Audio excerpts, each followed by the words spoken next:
Hey, it's Josh with Finishing Lines. This video is going to explain how to communicate custom hose length measurements for your custom orders through finishing lines. So what we need to do is we need to determine the overall length from tip of hose end to tip of hose end that is going to be the length that we need to connect whatever ports we have on our chassis.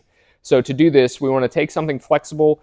This is a piece of hose that we use here, but you could use anything similar and flexible. It could be a piece of tubing, it could be a piece of string or wire, really anything that you can run along the routing path like a mock-up hose.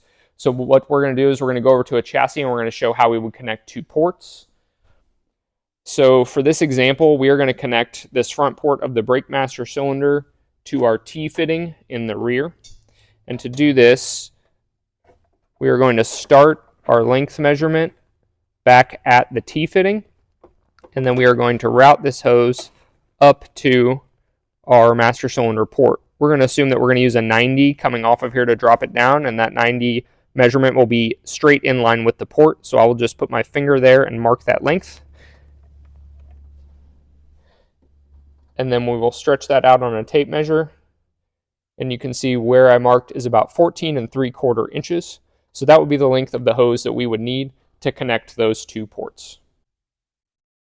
So now we've constructed a hose of the length that we just measured from the mock-up of our chassis for our 14 3/4 inch length.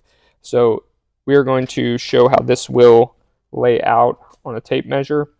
As you can see, the center of the radius of our 90-degree bend in line with the port will line up with 14 3/4, and then over on the other side we are going to the base of our tube nut, which would be essentially where the end of your male threads end if we're connecting to a male fitting.